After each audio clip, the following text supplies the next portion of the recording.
Oi gente, eu sou o João Vitor e sou o Cobra Letais. No vídeo de hoje eu vou falar das minhas leituras do mês de abril. Bom, gente, abril eu li bem menos do que eu queria, tipo, bem menos mesmo. Geralmente eu costumo ler mais de 10 livros no mês, é a minha média. Só que em abril, até já falei em alguns vídeos anteriores, eu trabalhei pra caramba. Eu tirei férias também porque eu estava precisando, estava muito cansado. Então eu tirei o quê? Uma semana e meia de férias. E tudo isso, obviamente, que impactou muito nas minhas leituras. Tanto que eu li 7 livros só, mas todos esses 7 foram praticamente na última semana de abril. Então, se a gente for parar pra pensar, até li bastante, né? Porque para quem leu 7 livros em 7 dias, entre muitas aspas, foi um bom resultado. E eu já quero começar o vídeo falando da última leitura que eu fiz e da melhor disparada. E assim, melhor leitura do ano até agora. E acho muito difícil que alguém vai bater essa daqui. Estou falando de A Luz Brilha Somente Agora, do maravilhoso, incrível Abd Nazemia. E, gente, eu tô gravando esse vídeo basicamente 30 minutos depois que acabou a discussão desse livro, porque esse era o livro do mês de abril do Clube das Cobrinhas. E como se não bastasse a gente já ter discutido em conjunto, isso faz a experiência da leitura ganhar muito mais vida, quem estava na discussão era o próprio Abd Nazemian. Sim, eu convidei o Abd Nazemian, um dos meus autores preferidos da vida, e ele disse sim. Então, assim, eu realmente estou muito feliz. Eu estou nas alturas. Não poderia ter sido melhor. Eu estou muito feliz mesmo. Inclusive, se você tem interesse de participar de algum clube do livro, vem pro Clube das Cobrinhas. Torne-se um apoiador e vem ler junto com a gente. No mês de maio, a gente vai ler O Segredo das Larvas, do Stefano Volpe. Então, se você gosta de literatura nacional, ficção científica, fantasia, essas coisas assim, vem ler com a gente. O link para se tornar membro e ler com a gente vai estar aí embaixo no box de descrição. Mas enfim, do que se trata esse queridinho aqui que roubou o meu coração e se tornou favorito do ano até então. A gente vai acompanhar 3 histórias diferentes. A gente vai acompanhar em 2019 o Mood, que é um garoto ali de 17 anos, adolescente. Ele perdeu a mãe muito cedo e o pai dele é iraniano. Então ele tem essa ascendência iraniana, né, essa questão da cultura iraniana muito forte. E ele é um menino gay. Então ele tem que lidar com ser gay dentro de uma cultura iraniana e dentro de um país que não aceita os imigrantes iranianos, enfim, do Oriente Médio como um todo. Então já aí tem muitas questões, tem muitas camadas. E ele vai ter que visitar o avô lá em Teherã, que é a capital do Irã, porque o avô tá muito doente, está quase falecendo. Então ele vai junto com o pai visitar, e essa visita ao Irã vai mudar muita coisa na cabeça dele, vai abrir muito o mundo que tem dentro da mente dele, sabe? Então é uma coisa assim transformadora. Já a segunda história é do Said no ano de 1978. Ele tem 18 anos e ele tá vivendo numa Teherã, né, a capital do Irã, que está inflamada pela política, porque a população inteira está extremamente infeliz e raivosa contra o governo atual e está pedindo por uma revolução, está pedindo por uma troca de governo, está clamando por liberdade. Só que toda essa inflamação política vai trazer consequências muito pesadas para o Said, porque ele vai ter que largar tudo da vida dele para se refugiar nos Estados Unidos. E por fim, em 1939, a gente vai acompanhar o Bob, que também é um adolescente de 17 anos, e ele vive uma dualidade entre estar apaixonado pelo seu melhor amigo, numa época em que isso é extremamente errado, e ser uma estrela de Hollywood, porque a mãe dele, o sonho da vida dela é que o filho se torne uma estrela de Hollywood. Ela consegue testes de gravação para ele, ele vai fazer, ele assina contrato, enfim, ele vai entender muito desse mundo e a gente também vai mergulhar completamente nessa old Hollywood, ao mesmo tempo em que a gente fica o coração apertadíssimo por conta dessa relação dele com o melhor amigo. Então a gente vai acompanhar cada vez mais a história de cada um desses personagens e as histórias deles vão se entrelaçar aí em algum momento. E, gente, esse é um livro que pra mim é muito completo. É basicamente um dos livros mais completos que eu já li na vida, porque o Abid Nazemi conseguiu tratar de diversos assuntos aqui extremamente relevantes, sensíveis, da melhor forma possível. Ele consegue, de fato, desenvolver cada questão que ele coloca ali, consegue trazer a mensagem, a reflexão que ele quer e amarrar tudo muito, muito, muito bem. Então aqui a gente vai ter muito sobre questão familiar, não só de uma forma genérica, assim, questão familiar no mundo todo, mas principalmente num contexto iraniano, no contexto persa, de uma família persa. Vai ter muito também sobre a questão de ser um jovem homossexual no Irã, ou então ser um jovem homossexual nos Estados Unidos sendo imigrante iraniano, assim como também as diferenças, né,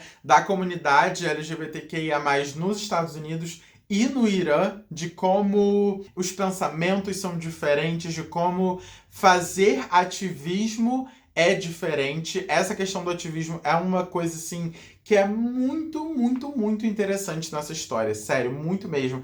Tem várias críticas, assim, ao ativismo atual da geração Z, digamos assim. Assim como a gente conhece, né, um ativismo político da comunidade queer lá do Irã, que a gente não faz ideia. A gente vai mergulhar nessa outra Hollywood, como eu falei também, que é um ponto muito curioso, que eu não tava esperando por isso at all aqui na história. Então a gente vai conhecer personalidades icônicas, tipo Joan Crawford, Judy Garland, de mais perto. Elas vão fazer parte da narrativa aqui. A gente vai entender também as coisas negativas desse lado da fama. Vamos entender questões sociopolíticas, tanto do Irã como dos Estados Unidos. Como é a política do Irã, como foi a Revolução Iraniana, quais foram as consequências disso. Como é ser um imigrante iraniano nos Estados Unidos, tanto na década de 40, como na década de 70, como em 2019, nos dias atuais. Então, gente, é um livro fascinante, que vai tratar muito da autodescoberta da família, o amadurecimento de cada um dos personagens ao longo da história é a coisa mais incrível do mundo. A gente fica com o coração super apertado, dá vontade de chorar em diversas formas, mas a gente sai muito transformado. Eu, pelo menos, terminei esse livro completamente diferente de quando eu comecei, e eu sei que as outras pessoas que leram junto comigo também transformaram muito por conta desse livro. Inclusive, esse foi o livro melhor avaliado do Clube das Cobrinhas, que a gente já leu até hoje, só pra vocês terem ideia. Então, assim, vale muito a pena, já entrou direto pro meu hall de favoritos, por favor, leiam. Só pra vocês terem noção, acho que dá pra ver, não sei exatamente, mas eu marquei muita coisa desse livro, e é um livro que, com certeza, eu vou reler diversas vezes ao longo da minha vida, assim, diversas vezes real. E aí, saindo do Irã, a gente vai pra onde? Pro Camarões, com As Impacientes, da Djaili Amadou Amal. Não faço a menor ideia se estou pronunciando o nome da autora certo, mas esse mês foi um mês que eu me desafiei a ler coisas completamente diferentes, né? Que vocês sabem que eu gosto de diversificar as minhas leituras. Inclusive, tenho um projeto pessoal de ler mais literatura africana, literatura asiática também.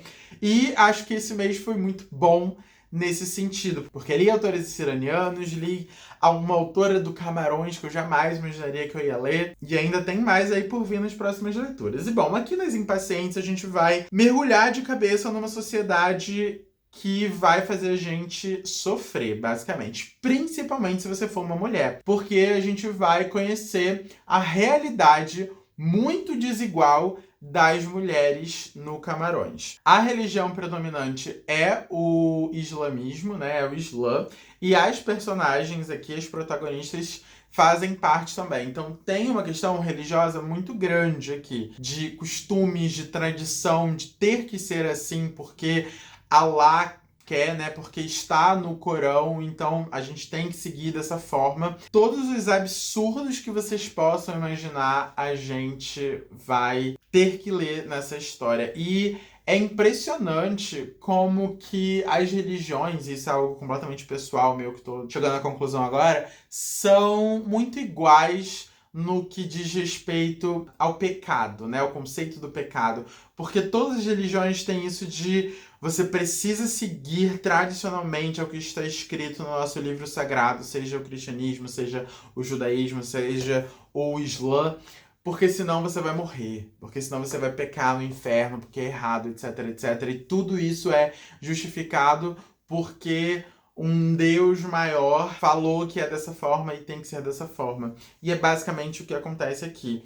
Aqui a gente vai acompanhar a história de 3 meninas em diferentes contextos que sofrem o pão que o diabo amassou, mas que têm que ouvir desde muito pequena, na verdade desde que nasce, que elas precisam ser pacientes, de que elas sempre precisam contar com a paciência, porque a paciência é o dom mais puro e mais fundamental para a base da sociedade. Então, a mulher, ela nasceu para ser paciente. Por isso que é o nome, né, do livro, As Impacientes, porque são 3 mulheres que não aguentam mais ouvir que elas precisam ter paciência. A Hanla, que é a primeira que a gente conhece, precisa abandonar os estudos e deixar o amor da vida dela, que é o homem que ela gostava de fato, para casar-se com um cara que ela nunca viu na vida, que ela definitivamente não quer. Paciência. A Hindu, prima da Hanla, também adolescente, precisa se casar com um primo alcoólatra que é extremamente abusivo e agressivo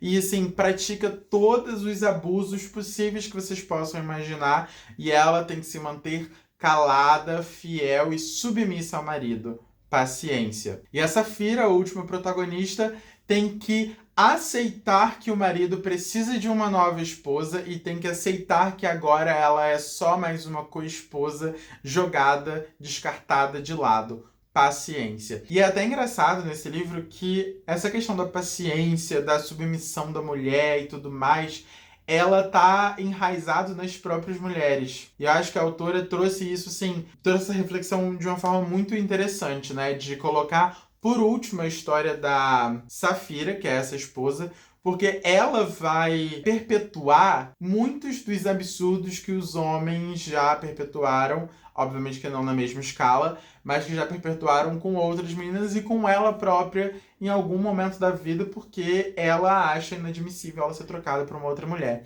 Então, assim, é um livro que abre os nossos olhos para uma outra perspectiva, né, para uma outra cultura, para um outro país, etc., mas que também faz a gente refletir sobre as injustiças de hoje em dia e também até trazer para nossa realidade, tá? Porque tem muita coisa aqui que pode parecer distante, mas que tá muito mais próximo do que a gente imagina. Então, assim, recomendo demais. Pro primeiro do Abid Nazem eu dei 5 estrelas favoritado, não lembro se falei, para esse aqui eu dei 4 estrelas e meia. Depois eu li diversos livros palestinos, que eu até já falei deles no meu vídeo de indicações de livros palestinos para vocês abrirem aí o leque de vocês, né? Então, se você quiser saber um pouco mais dessas 3 próximas histórias, vou deixar o link aqui embaixo para vocês irem lá assistir o vídeo, que lá eu falei bastante de cada um deles, aqui eu vou passar bem rapidinho. O primeiro é Detalhe Menor, que basicamente vai falar sobre os efeitos da guerra em 2 diferentes momentos, né? Os efeitos do genocídio do povo palestino. Então, no primeiro momento, a gente vai conhecer de fato uma adolescente que sobreviveu ao ataque israelense, mas que na verdade ela só sobreviveu para viver depois diversos abusos. E aí, anos depois, uma outra mulher vai ouvir essa história e vai ficar muito intrigada para entender mais do que aconteceu, para saber mais por que essa história não é contada oficialmente, né? Só por debaixo dos panos. Então aqui a gente vai ver muito sobre essa invisibilidade da história palestina que Israel pratica, né, constantemente, diariamente, esse apagamento da história do povo palestino, né?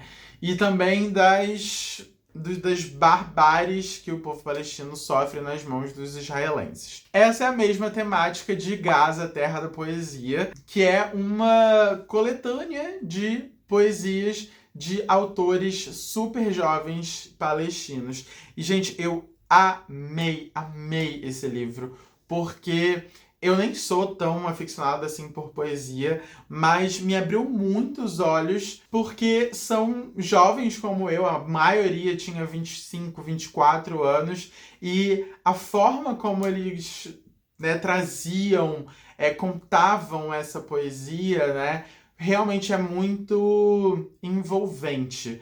E ao mesmo tempo que é muito tocante, sofredor e tal, porque muitos dos textos ali falavam da guerra, da perda, mas muitos também falavam da esperança, dos amores, do cotidiano. Então, é um livro, assim, muito delicado, muito sensível, muito bonito, que vale muito, muito, muito a pena ser lido.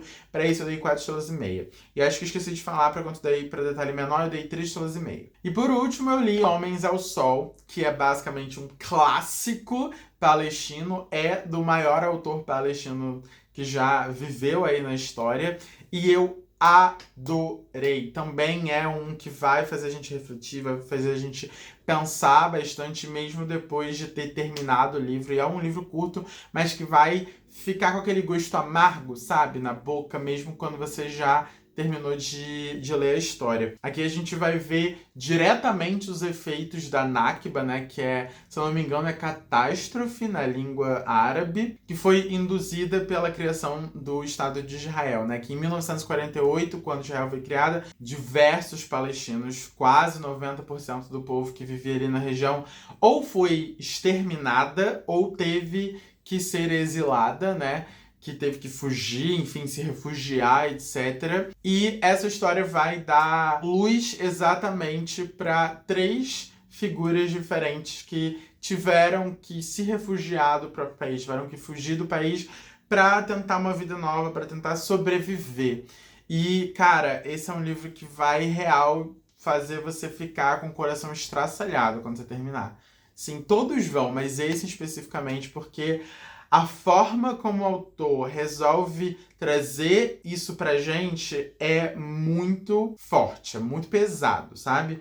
E é mais pesado ainda quando a gente entende que provavelmente muitas pessoas viveram exatamente o que foi vivido aqui na história. Então, assim, leiam, por favor. É um livro, sim, excelente e que é um clássico palestino, então merece muito ser lido. Eu dei 4,5 estrelas para esse. Eu li também Israel versus Palestina, do Mário Vargas Llosa, que é aí também um grande autor latino-americano. E basicamente nesse livro ele vai contar um pouco da situação em que está Israel versus Palestina nos anos 2000. Eu não lembro exatamente qual foi o ano específico que ele foi, acho que foi 2005, 2006, por aí. Mas basicamente ele vai visitar a área da Palestina, né, a região da Palestina, junto da filha dele. Então a filha dele é fotógrafa, vai tirar diversas fotos que tem no livro e ele vai tentar explicar um pouco do contexto sociopolítico da região. É interessante até certo ponto, porque dá pra gente entender um pouco mais das origens do conflito, mas eu acho que ele ainda tem uma visão muito pró-Israel. E eu não estava esperando isso do Mário Vargas Llosa. Definitivamente não estava esperando. Então isso me pegou um pouquinho, eu gostei, com muitas ressalvas, porque em diversos capítulos eu ficava assim, tá, então se a gente olhasse essa história pela perspectiva palestina, será que seria exatamente a mesma narrativa? Fiquei em alguns momentos, né, com essa pulga atrás da orelha. Então, por isso, eu acabei dando 3 estrelas. E por último, eu li uma HQ francesa, que foi Le Devis de Baudouin. Eu peguei diversos livros, na verdade, na Bibliomaison, que é a biblioteca do consulado francês aqui no Rio, e é basicamente o meu lugar preferido no Rio de Janeiro. Sério, eu amo aquele lugar. Desde que eu tava no ensino médio, que eu ia pra lá, pegava vários livros, etc. E eu peguei alguns emprestados. Não consegui ler todos. Consegui ler As Impacientes, que eu peguei lá, e consegui ler esse daqui também. E, gente, eu sempre quis ler o Fabien Tomé, eu já conhecia outras obras dele, assim, não de ler, mas, né, de ouvir falar. É um autor francês muito famoso, e eu tava com altíssimas expectativas. E eu, quando comecei a ler, eu fiquei assim, então tá, né, será que é só isso? Eu realmente demorei muito pra entrar na história, eu não tava gostando nem um pouco de como que a história tava indo. Eu acho que demorou pra engatar, sabe? Mas quando engata, gente, que história bela, que história bonita, que vai fazer a gente ficar com uma dor no coração, ao mesmo tempo que faz a gente refletir sobre as pequenas belezas da vida. Porque aqui a gente vai acompanhar a história do Baudouin, né? E das 2 vidas dele, digamos assim. porque ele é um cara que tá super infeliz no trabalho, porque ele trabalha demais e ele tem um chefe e uma rotina extremamente exaustiva. O chefe é super tóxico. Na verdade, todo o trabalho dele é muito tóxico e ele não aguenta mais. E o sonho da vida dele, inclusive, sempre foi ser músico. Ele sempre quis tocar numa banda. E o irmão dele, que é esse que tá aqui na capa, ele já é uma pessoa muito mais desgarrada, assim, da vida, muito mais livre. Ele é médico, mas ele não é aquele médico tradicional que atua em escritório. Ele participa de missões humanitárias ao redor do mundo, né? Então ele tem uma rotina mais livre mesmo, digamos assim. Então eles sempre foram muito diferentes de personalidade, de vida, do que quer para o futuro, etc. Só que aí o Badoan vai descobrir que ele está com câncer terminal, que ele tem 3 meses de vida. 2, 3 meses. É bem pouco, assim. E aí ele fica completamente atônito e sem saber o que vai ser da vida dele a partir dali, né? E aí o irmão dele convence ele de fazer uma viagem para o Beirute, se eu não me engano. Eu acho que é para o Beirute. Porque o irmão dele vai fazer uma missão, né, lá, vai atuar como médico, e aí o Badoan acaba aceitando. E é ali que ele vai redescobrir os prazeres da vida, que ele vai ser feliz de novo. E é até legal porque eles fazem uma listinha do que ele quer viver até o fim da vida. E aí ele vai dando check nessas coisas. Então, é basicamente um comer, rezar e amar, só que com um fundo triste, porque ele sabe que ele vai morrer, mas ele quer aproveitar a vida dele, né? Ele quer tocar numa banda, ele quer sair pra dançar, ele quer viajar, ele quer se apaixonar, ele quer, enfim, aproveitar a vida ao lado das pessoas que ele gosta. Então é um livro muito bonito, com uma reflexão, assim, muito bonita, e tem um plot twist que eu acho que ninguém espera. E eu fiquei muito chocado. Então, assim, demorei muito pra entrar na história, mas quando entrei, eu amei.